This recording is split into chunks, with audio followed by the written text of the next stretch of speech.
Welcome to the Maxwell Leadership Podcast. This is the podcast that adds value to leaders who multiply value to others.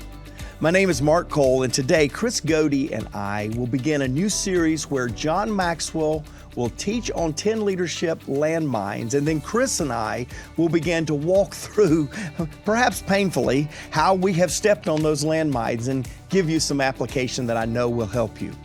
These landmines are areas of leadership that, if neglected, can cost you and your culture, and will cost your organization's success dearly. So let's learn what they are and learn how to avoid them together. This week, we'll talk about landmines 1 through 5, and then next week, we'll cover number 6 through 10. If you would like to watch this episode on YouTube, please visit maxwellpodcast.com/YouTube. And if you'd like to download the bonus resource for today's episode, please visit maxwellpodcast.com/landmines. All right, grab your pen, grab your paper. Here is John Maxwell. Let's talk about leadership landmines.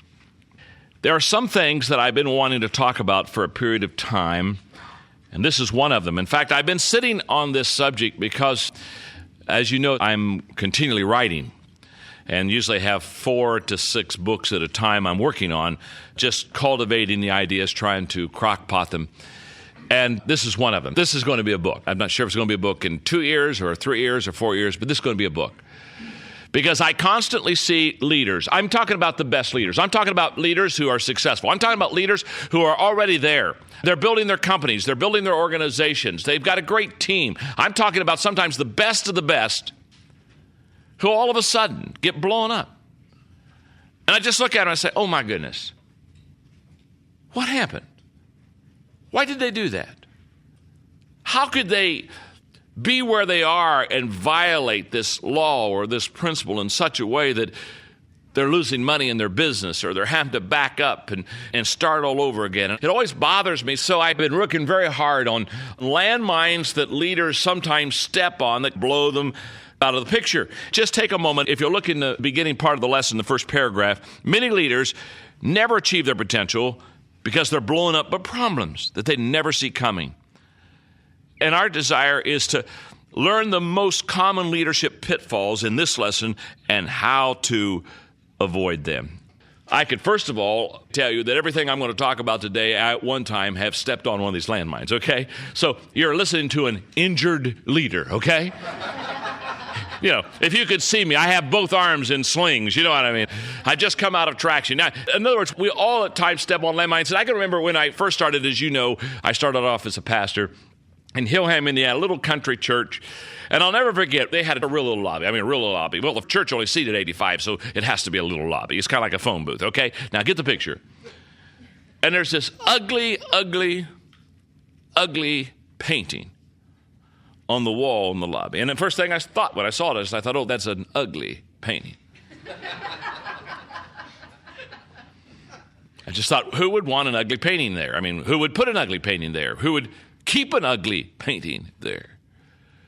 So the second week I walked in, it was still there, and I thought, that needs to be taken down. So here I am. I'm 22 years old in my first church, with no regard to tradition, with no regard to who could have painted it and why it's there and who knows who and all the relationship structure that comes in a church that only runs about 60 people, and there's a reason why they only run about 60 people. I took the painting down. And the rest of the people started coming to church that morning, and I was in the sanctuary. They were gathering in the lobby, and I could tell that there was a sense of hostility, and I began to feel negative energy. And I walked in there, and they were all asking the same question: who took down Grandma's painting? And stupid me, I said, well, I took it down. It's an ugly picture. It's one thing to step on a landmine. It's another thing to want to camp out on the landmine. To bounce up and down and say, could you blow me up some more? I got one limb left. Could we take care of that one? It's such an ugly picture. I knew nobody would want it up there, and I put it in the back room. Bad mistake. You see, that's when I realized they could have forgiven me for all kind of gross sins. I could have run off the church's secretary, and it would have been better than taking Grandma's painting off the wall. You see, the lesson I learned that day is never tear down the fence until you find out why it was put up. Oh my, that was a landmine. So let's do some leadership landmines, okay? And they're not in priority. There are just 10 of them. Landmine number 1. This will surprise you. Landmine number 1, today's success. It's a huge landmine. I see people all the time, unknown to them, because they're enjoying the seeds of their success, mess up because they want to stay in that vein. It is so true. Right beside today's success, I have in your notes, what got you here won't keep you here. And that is so very, very true. If you're still living off of 2 months ago's success and said, oh man, I tell you, it's never going to get any better and I'm going to embrace this. We always want to be like this, and this is what we are and this is who we are. We want to hold it just here. Life is not a snapshot. It would be wonderful at the pinnacle of your success if you could take a picture of it and say nothing will ever change. But it will change. And if you don't change with it, what got you there yesterday won't allow you to stay there today. Yesterday ended last night. Now, it's also true about failure. The ability to let go is absolutely huge and very important, what I'm talking about right here. The ability to let go of your successes, the ability to let go of your failures, that is absolutely essential. Let me put it this way. If what you did 5 years ago still satisfies you, you're not doing anything today worthwhile. I look up stuff I did 5 years ago and I want to apologize. I want to send out a public apology. Please forgive me. I'm so sorry I put that on you. It's terrible. You see, a sign of growth in your life is when what you did yesterday no longer thrills you. Not because you're bored, but because you're growing. And that landmine of today's success, so many times we want to stay right there, and it's going to get you, I promise you. It's only a matter of time till it blows up. Landmine number 2, losing touch with your people. It's a landmine. An isolated leader is an ineffective leader. We've all heard the statement, it's a bad one. A leader didn't say it, so don't ever think a leader did, but everybody says a leader said it, but they don't know anything about leadership, so they say all kind of stupid things about leadership. When you hear the expression, well, it's lonely at the top. Well, it's lonely at the top. When you're the leader, it's lonely up here. Leader never said that. If you're at the top all alone, nobody's following you. Get off the mountain. Go down and find the people. What a thought. Connect. When leaders lose touch with people, when a leader becomes isolated, I promise you that leader will become ineffective. You've got to walk slowly through the crowd. You've got to listen to your people. You've got to hear what they're saying. You've got to sense what they're feeling, and you've got to hang. You just got to hang. Losing touch with people, major landmine. Number 3, betrayal of trust. In fact, that's a landmine we're seeing major corporate leaders stepping on right now. Is that not true? I was just interviewed 2 days ago while I was here from a reporter in the States, one of the major wire services, on what's happening in corporate America. And all they want to talk about is, why do leaders betray trust? Why do leaders say one thing and do another thing? This whole issue. You see, leadership functions on the basis of trust. That's the whole foundation of leadership. In your notes, Warren Bennis claims that trust is one of the 6 basic ingredients of leadership. Integrity is the basis of trust, which is not so much an ingredient of leadership as it is a product. It is the one quality that cannot be acquired but must be earned. It is given by coworkers and followers, and without it, the leader cannot function. Trust is the foundation upon which relationships in every setting are built. And receiving trust from others is a result of 3 things. Number 1, character. Basically, who you are on the inside. Number 2 is competence, what you're able to do. And 3 is consistency. Character, competence, and consistency. Those three must mesh together for you to build trust and to receive trust from your people as a leader. Landmine number 4, failure to think realistically. Max Dupree said it right. The first responsibility of a leader is to define reality. I love Garrison Keillor anyway, but I love what he said. Sometimes you need to look reality in the eye and deny it. Boy, don't you know people like that? They'll just look reality in the eye and deny it. You know, we played golf yesterday, and let me just take 30 seconds and have fun, because what I found is most golfers are not realistic. I mean, they really aren't. I mean, they don't intentionally lie, but they lie. They just aren't realistic. When they're 160 yards out in picking the club that they're going to pick, they pick the club where if they hit it perfectly, they can get it there. And I watch their swing and I say, the odds are low about this. It just cracks me up. I mean, golf will tell you more about the character of a person than anything else. And I always want to say, I've been watching your swing and you really haven't hit one perfect yet. What would make you think you're going to hit this one perfect? Now, just get realistic in your game. Very simple. Many years ago, I did this. I do all my club selection based on the fact that I'll hit the ball about 90%, not 100%. So when I swing and I don't quite get the ball quite clean like I need to get the ball quite clean, the ball goes the distance I need it to go. Now, if I hit the ball well, I'm 10 yards, 12 yards beyond the flag. The odds are I'll hit a lot more imperfect shots than perfect shots because I'm not a real good golfer. Now, all I'm saying is the realism. Or a guy didn't do very good on a hole, and you say, what did you get there? He said, well, I'll take a 6. I didn't ask what you would take. I asked what you did. If we're going to do the I take game, I'll just take a 36 and not play. I'll just put my score in before I play. I mean, we don't do it on purpose. We're not liars. We're not in touch. Nobody's home. I'm having fun. I took the 6 rules of Jack Welch and really helped me on realism, especially number 1, which says control your destiny or someone else will. Number 2, face reality as it is, not as it was or as you wish it were. 3, be candid with everyone. It's amazing what happens when you're just honest. Honest is an amazing quality. You know, it's a happy day for your life when you look at somebody in the confidence and the privacy of their own life and say, you don't do that very well. You're not any good at that. Let me help you. We won't do that anymore. Or I don't do this very well. Oh, my goodness. It's amazing what could happen in helping develop people. I'm going to make a statement here. I'm going to go on real quickly because I'm into developing and equipping people. You'll never develop and equip your people effectively until you're honest with them. Just get honest. Don't try to make up for their ineffectiveness and the things they don't do well. Help them out.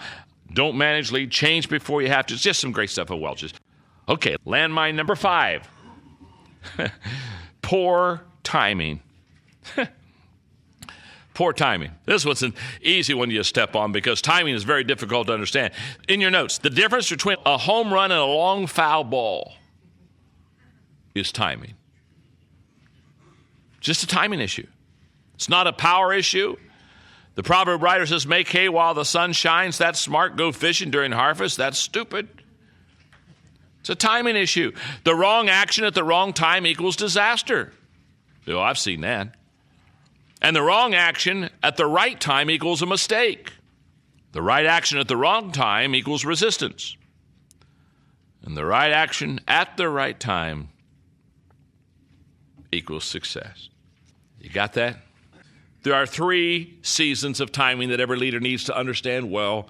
I've given many, many lectures on this because I can tell you this is a lecture I'll give till I die, because if you can understand these 3 seasons of timing, this is when people will change. When they hurt enough that they have to, when they learn enough that they want to, and when they receive enough that they're able to. Those are the 3 seasons of timing. And as a leader, watch the tide of timing constantly.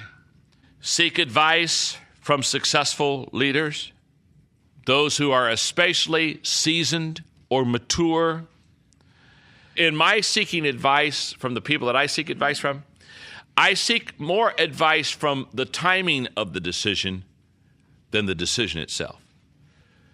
I've been around the block long enough as a leader that most of the time, not all the time, but 95% of the time, I know the right decision. So now when I sit down with a seasoned person who's gone through it, what I'm asking them is the decision right? I'll throw out the decision. If it was wrong, they'd say, hey, John, that's a stupid decision. But that's not really what I'm after. Most of the time, I give them the context and I say, is now the time? Is it the right time? Leaders, you know better than anyone that growth is essential if you want to make tomorrow better than today. But fitting growth into your calendar takes intentionality and self-discipline. So, let Maxwell Leadership help make your growth achievable. You're invited to join thousands of worldwide leaders in using the Maxwell Leadership Growth Plan. The Maxwell Leadership Growth Plan provides you with convenient and easy to implement leadership resources, including video lessons from John Maxwell, all at your fingertips. Available in our Maxwell Leadership app or online, you'll be coached by many well-known leadership experts that will help you achieve your growth goals. You can even listen to this podcast right there in the app. Check it out for free today at growth.maxwellleadership.com. That's growth.maxwellleadership.com.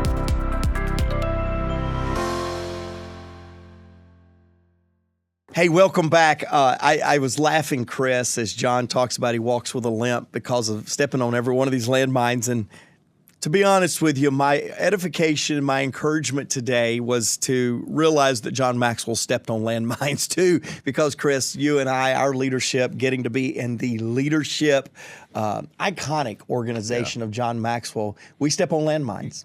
And I think our goal today with you, Chris and I, is just to help you work through these, some things to be aware of, and then perhaps if you stepped on those landmines, maybe some things that'll help you recover and continue the effectiveness of your leadership. So, Chris, I'm glad you're here today, buddy. Boy, I'm glad. This is a visual that he lays out for us that I think about and I go, oh, I can. Just like John said, the only way he's able to speak to all of these is that he's experienced them.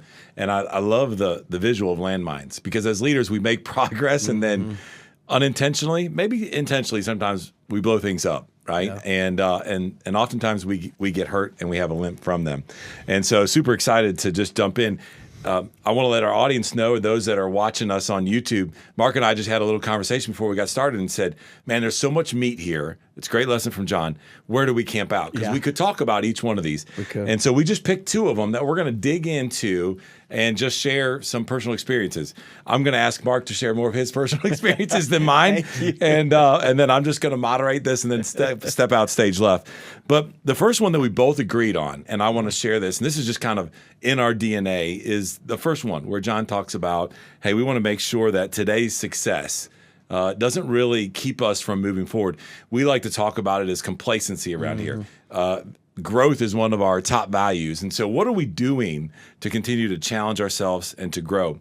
Let me set it up this way. When we see leaders and or you and I both have been in this place before where maybe we thought our stuff didn't stink. Yeah. We're looking at our successes. We're excited. We're celebrating that. What ends up happening as leaders, and I think you would agree with this, we get a little bit slower. Yeah. Right? We become less decisive. That's never good. We develop bad habits. And then one of the things I wrote down here is all of a sudden what we talk about, and John has taught us about blind spots, we have a ton of them. Yeah. And we get more of them. Talk to the leaders that are listening here about the importance of, hey, this is going to happen. You've had it happen. I've had it happen. We've got to make sure that we don't stay complacent as a leader because otherwise it will be detrimental, like you said in our intro, to the culture, to the organization, to your leadership. Well, one of the things when you mentioned out the complacency or that you just didn't, you just kind of got entitled. I think another huge landfall here or landmine here is you lose the hunger. You just lose that desire to win because you've won so much, because you are winning, because it's a winning environment. You know, on the podcast and speaking, I try to be very candid that there are two times that yesterday's success, today's success, I allowed to almost propel me into a false sense of security that tomorrow was going to be successful too. I was, as a 20-year-old, 22, 23-year-old, I was one of the youngest recognized leaders in our organization. They voted me in.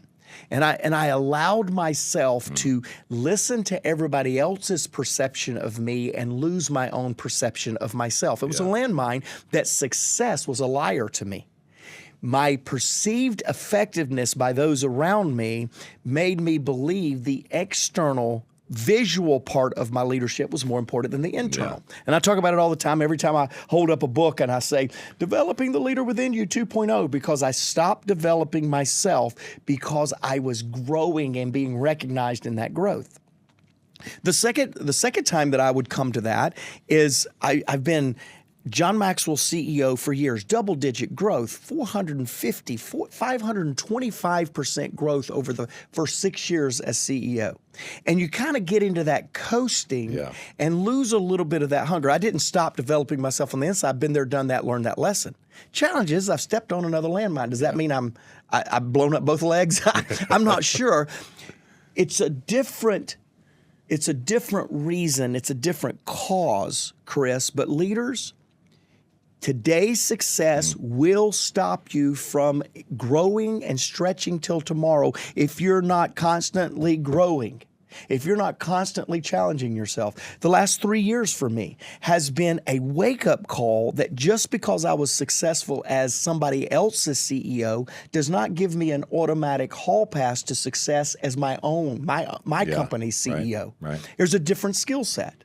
It's why I, without apology, challenge everyone to read this book, 15 Laws of Growth. Those of you that are listening, I'm holding up John's book, 15 Invaluable Laws of Growth, because the day you stop growing is the day that yesterday's success, today's success, is become your enemy and you're headed toward a landmine. That growth, that awareness, in other words, going back to what I said, that hunger is what will stop you from becoming complacent or unaware and watching for landmines. One landmine got me that I was bigger on the outside than the inside. Second landmine got me that success as a CEO was success as a CEO. No, that's not true. Yeah. There is a different skill set that has to be led or that has to be prevalent in us, or today's success will destroy us. Let me go a little bit deeper here for just 1 second. John teaches, and we're a byproduct of this, that momentum as an organization may make you feel a little bit better as a leader than you really are, or maybe a little bit healthier of an organization than we really are. And I love how you kind of broke it down and said, hey, listen, when we're talking about this with today's success, there's two ways to look at it. Individually, you address that, then also organizationally. And John, I was just thinking about this quote when you were talking about John saying, hey, just remember, guys, momentum is a powerful thing. I think he says it solves 80% of your problems for those that are listening to us. So go find momentum. You've been really challenging and going after momentum for us as an organization. But one of the things that we got to be aware of is that momentum can actually maybe make it feel like we're being successful. And it can actually create a little bit of this landmine that we're stepping on, and we don't really realize it till a year or 2 years later. Talk just quickly, I'm off script a little bit here on us, but talk a little bit about that momentum and how that can cloud our leadership lens, and all of a sudden we step on a landmine that maybe we weren't ready for. Yeah, I think, so this just hit me. This may not sound very good. If it doesn't, don't write it down. If it sounds good, then go make it better. Then I said it. Yeah, no, exactly. It's Chris Goede. So I think momentum can do three things for you. One is it can give you a false sense of security, right? John says it like this. He says, don't confuse a tailwind with momentum. Yes. You may be leader having momentum and having growth because somebody else created a draft and you're just drafting. Don't confuse that. That's a false sense of security. There's also momentum that gives us a false sense of identity. We think that success is happening because of those around us. We think we're creating momentum. And what happens is when any leader believes that they're the source of momentum rather than the team around them, they have just put a bottleneck on that organization. They may not get there. So you have momentum as a false sense of security, momentum as a false sense of identity. Then I think you have momentum that really can bring that intensity and that movement that you're wanting. And I believe that momentum is the momentum that is generated by hunger going back. It is momentum that it really is driven off of a sense that we can turn an organization around. I'm watching momentum happen in this setting, and this is what I call momentum bringing maturity. So it can bring a false sense of security and can bring a false sense of identity, but momentum that is authentic and sustainable is momentum that matures you. That's good. It brings this maturity that says, I'll tell you this, Chris, you and I are leading in a difficult time right now. And I'm watching our team realize we're maturing and we're realizing that our leadership can stand the test of time. Yep. That's longevity. It can generate growth. That's opportunity, but it can also create sustainability. And when we began to realize, I know for me, when I lost everything as an individual, you can't scare me with losing everything anymore. I've already lost everything and came through. When you as a leader figure out how to generate true momentum, not momentum that's off of a season, off of somebody else, but truly turning an organization around, it'll bring a maturity to your leadership. And that's what we want here. Yeah. And I love the differentiation that you just gave us about momentum. And the reason I asked that question, I think that it's key for our listeners all around the world and those that are watching us to understand. Some people look at success as a destination. I wanted to just bring to the table that momentum is on our way to success, but by the way, you can become complacent on your way to success. Yeah. And I wanted you to unpack that, and I didn't want our listeners to think, oh, well, when I become successful, when my organization achieves goals, then I need to be aware of it. No. It could be on the way that we need to be aware of it as well. Before we move to the next point, I want to read you this quote that I grabbed, thinking that we'd be talking a little bit about this today, from a leadership author, Warren Bennis, and he talks really about how if we become complacent and we step on those landmines, we really tend to become a manager more than a leader. Yeah. And here at Maxwell Leadership, we believe in leadership, and we believe every single individual out there is a leader. And this is the quote that he says, and I just want to leave you with this before we move on to the next point. The manager does things right and has their eye on the bottom line. The leader does the right thing, right, which may not be being complacent, does the right thing and has their eye on the horizon. So always challenging, always growing, always looking for what is next. And I think that's just a great little quote there for us to keep in mind as we think about how do we avoid that landmine. All right, as we shift into this next one, we were laughing before we got started. We were like, hey, guys, we'll be done in no time. And I looked at Mark and I was like, Mark, you understand when you and I start talking about leadership, we're never on time. Because Jake, our producer, was like, Goede, what's your end stop time? And I was like, don't worry about it. I want to talk about the last one that John mentioned as he taught us today on landmines. And I want to talk about poor timing. I know in my life, personally and professionally, I have a lot of poor timing on decisions, sometimes when I speak, sometimes when I don't speak. And, leadership requires patience, but also urgency and time to move forward and make decisions. And John talks about this, where he talks about the 4 different things. He says, hey, and I'm going to go through them, but then I want to come back and I want you to pick one of them. Yep. And I want you to talk a little bit about the impact on your leadership, and as you lead, just some examples out of that, maybe some challenges that you have there. He says the wrong action at the wrong time, I've done this before, is a complete disaster. Just ask my wife. The second one, he says the wrong action, at the right time is a mistake. The third one, the right action, we're doing the right thing. Maybe it's just not the right time. We're going to get resistance from our people, from our team, where we're going. And then finally, the right action at the right time. Well, that's what we all want. That is success. So really, I think we do all 4 of these. I don't want you to talk about the 4th one, the right action at the right time, success. We know what that is. Pick one of the top 3 and talk to those that are listening, those that are avid followers of our podcast about this from your personal leadership experience. Yeah, I think as I look at all of these, obviously you said the right action at the right time is where we want to be. That's success. But as I look at all of these, I feel the battle scar wounds that John was talking about. I feel the moments to where, oh my goodness, I had the wrong action at the wrong time, and it felt like a double whammy. I feel like I look back at times and I had the wrong action, but I had the right time, and then the one that really disturbs me or challenges me the most is number 3, the right action at the wrong time. And let me tell you why. As you were just kind of going through that, I went, boy, which one do I feel the greatest sting from? Yeah. And I think if you look back, I get asked often, hey, Mark, what was your greatest leadership failure as John Maxwell CEO? And it was the book launch, Intentional Living. It's a great book. Go pick it up. It was incredible. But why was that so bad? So it was a $1.4 million technology bust.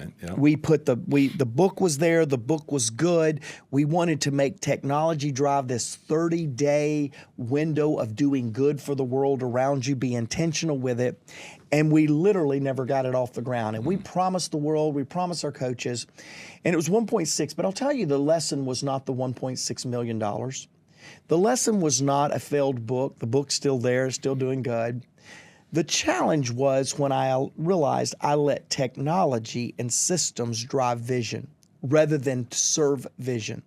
And to this day, I realized that I had the right action, but it was the wrong time to try to let technology be the reason that we would launch when we would launch. So we delayed timelines.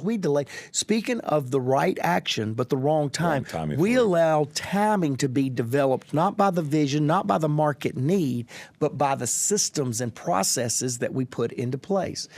Let me further illustrate. So for years, John and I have been working on what legacy succession would look like for his influence in the world. And I have vetted every single vision point or vision thought by him. And we love every one of them. I've told you guys perhaps the crying on the plane story of John really capturing this vision is bigger than me. It's beyond me. I've told you about John handing me the baton. We've had some really big moments, Chris. And yet what I have learned is too much of a good thing can be too much of a good thing. And what I mean by that is I am convinced that actions and vision that we're chasing today is absolutely the right thing, but is it the right time? And here's why I dread that one more. It talked about, John said, the challenge is resistance. I do believe it's resistance. The team begins to go, wait, is this possible? But I'll tell you what's even worse than that, is if you've got the right thing, but you mishandled the timing, getting the team to refire in excitement when the timing does come is harder than it was the first time. That's good. The first time they borrow your belief, the next time they say, convince me. Yeah.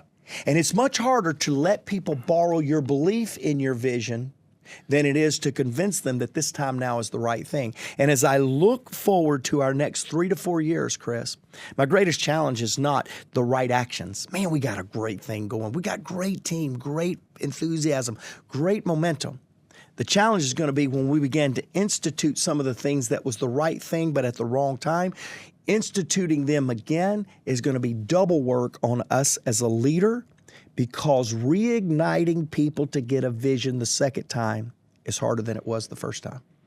I think what you just mentioned, not only that same decision or that same thing, when you talk about it being the wrong time, I think as a leader, to your point in this one, it only gets harder for every action that you want to roll out, because they're going to question you and the timing of what you're doing if you continue to do that. It's why I'm sorry to interrupt you. No, you're fine. But it's why Truett Cathy said, don't talk to me about getting bigger. Yes. Get better and let the market tell us. Here's what he understood.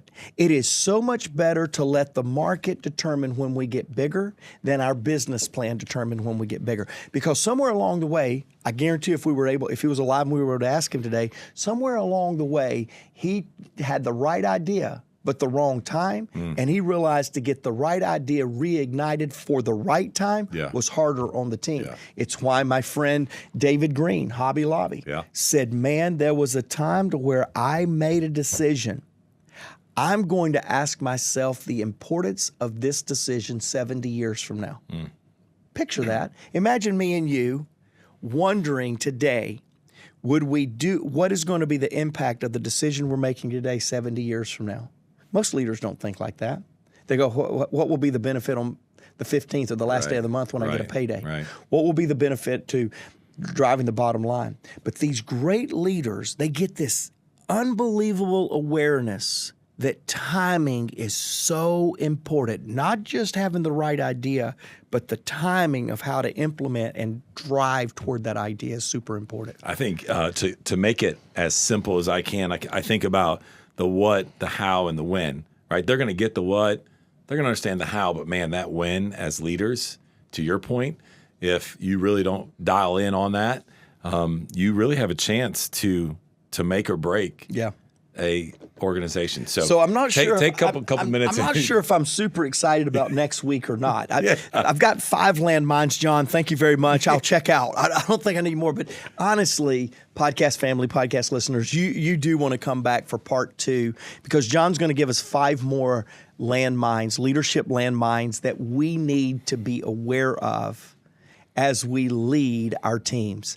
And I'm so convicted on this. I'm glad I got a week to process because it's there. Hey, I like to always close or a lot of times close with a listener comment. I was on a conference call with our Maxwell leadership team this past Saturday.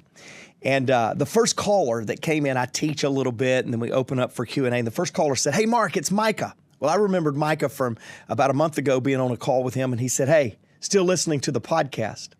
Now, Micah is a part of our Maxwell leadership team. You can get more information about that elsewhere, but he's a part of our Maxwell leadership team, and Micah became a part of the Maxwell leadership team as a podcast listener. He said, "I was blown away." And he said, "Over the last month, I have found a repository of the podcast." He said, "In fact, I'm now waking up every single day. You go to work with me, and I'm going back and listening to the first episodes of the Maxwell Leadership Podcast." I said, "Micah, that's great. What do you like about it?" He said, "You had a guy back in the day named Richard Chancey." Now, those of you that have just started listening to the podcast, you got to go back just to listen to Richard Chancey. This was before Maxwell Podcast on YouTube. So you'll have to go back and listen because Richard Chancey was my buddy. Chris, he's a big buddy of yours. And Richard Chancey was the guy that helped us start. He was my sole co-host of Maxwell Podcast in the early days. And so, Micah, to you, thanks for mentioning that and mentioning Richard Chancey. We did have magic. I've got a treat today that's more than just a listener comment because in the studio today, driving up from Tampa, Florida, is Richard Chancey's brother, Mike Chancey. And he's in the studio today. He wanted to listen. John Maxwell's been in the studio with us today. He came up. He didn't even know all that. He just came up and said, "Man, I want to see what my brother started and the impact of it." And Mike, I'm getting ready to bring you on screen, but the impact of your brother is 31 million downloads, 170 to 180,000 downloads a week because of the guy that was my co-host on the first few episodes. And so, podcast family, special treat for us today. Meet Mike Chancey. Come in here, buddy. Take my spot, man. Good to see you. Take my spot, man. Oh, sit down right here. Good to see you. Sit down right here. So one thing you need to know about Mike Chancey is there's almost a week that doesn't go by that Mike Chancey sends me a text with some message, some thought, and he says to me, this is his words, he says to me, he says, "Mark, keep at it. Your wake has no limits." Wow. And every time I see that, Chris, I just got to square my shoulders and go, "That's awesome." But anyway, good to have you. I'm so glad you're here. So glad to be here, man. So glad to be here. What an awesome day. I mean, Chris Goede, John Maxwell, Mark. I mean, it's been overwhelming. It's been overwhelming just to be in here talking with Jake and just kind of reminiscing on some early memories and startup times with he and Richard, which is it's been cool. Let me jump in real quick. So Mark talked about Richard being on the early podcast and his partner. What a lot of people don't know is if you thought they had a connection on air, on a mic, you should have been in a room when they were hashing it out outside of. Speaking of landmines. And speaking of landmines. And not only that, but man, he was the one that absolutely pushed Mark and John to be able to do this. Yes. And it wasn't something we were comfortable doing. And obviously you guys know. And so the dynamics there off of that. And I just want you to know real quick, there's not a day. I get the privilege of being on here a couple times a month with Mark and them. There's not a day that I come in here for recording and think about, man, the impact of his decision to push and to argue with you and to throw stuff up on the wall to make this happen. 31 million people. That's insane. And the fact that you be here today is awesome. That's insane. It's insane. That's insane. It is. So it was Thanksgiving week or Thanksgiving season 2019. Richard Chancey recorded his last podcast with me, and one day later decided that he needed to go make an impact in eternity. And so we were there the day before recording our podcast. Hey, so anyway, thank you to you and your family and to Richard. Just we stand on his shoulders, and I'm so glad you're here today. I did want to do one thing. So you're a leader in your own right. You're out doing crazy, wonderful things.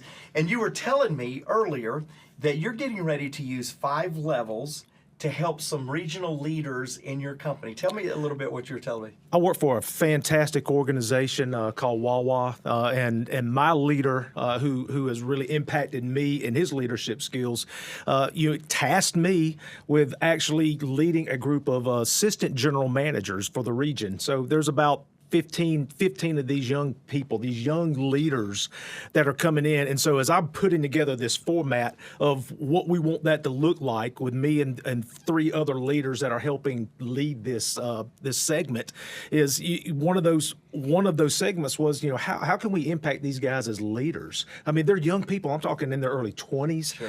And so, they're infantiles as far as, how do I lead? They're still in that policy-driven leader format where, and how do I get out of that? Yeah. And so, as I was thinking through that, I was like, John and the 5 levels of leadership so impacted me. And it'd been a long time since I'd even looked at it. So as I went back and was reviewing notes, Mark, I'm taking inventory of going, oh my gosh, man. I mean, I've missed some marks on here. And so, even as the content has aged, it still holds value, even for someone like me who has read it, 2 or 3 different times. But, really what I wanted to do was take these guys from position to pinnacle and really get them into that people segment where, as John said in the last segment we just heard, he said leadership functions on the basis of trust.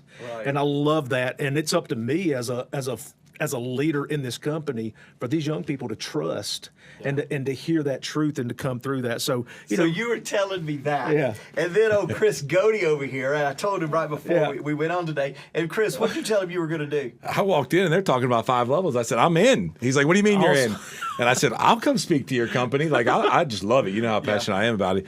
And he said, man, you should have told me that. And I said, now listen, I'm not going to get you out of it because you need to do it. You need to be stretched, figured out. But I said, man, I'll come speak to your company anytime on 5 levels. So what you do, and this is literally what you do when you're not podcast recording, you're going to go down there, your own dime, and you're going to teach him 5 levels to get him jump started on this 100%. 100%. So what's the problem here? Is it just a chancy thing? Is it just chancy. No, listen. Or what about the rest of the rest of us? Podcast That's right. That's right. No. Listen, this is our DNA, right? Yeah. We add value to people first. That's right. And so this is how we have built relationships around the world with all types of organizations. So let's do this, right? MaxwellLeadership.com/5 levels, the number 5. MaxwellLeadership.com, 5 levels, okay? With an S on the end and use the number 5. We'll have a form there, fill that out, and let us know if you'd like for myself or one of our team to come speak on 5 levels of leadership to your organization. It is it's what we do every day around the world. I don't know how we'll call it the Chancy Special. I love it, man. But didn't even have any clue or any idea. And I walked in and we're talking about this, and I love that you're going to do that for the organization. Well, I appreciate you, Chris. Simply profound are the principles that are they sustain their sustainability inside organizations. Hey, so Micah, I hope you are enjoying all the past podcasts that you listened to. I'm so glad, Mike, that you came up here. Appreciate you. Appreciate what your brothers put into this. But podcast family, all of this, we love all of it. But all of it is for you because we believe the world deserves great leadership. We believe we need to bring powerful, positive change because everyone deserves to be led well.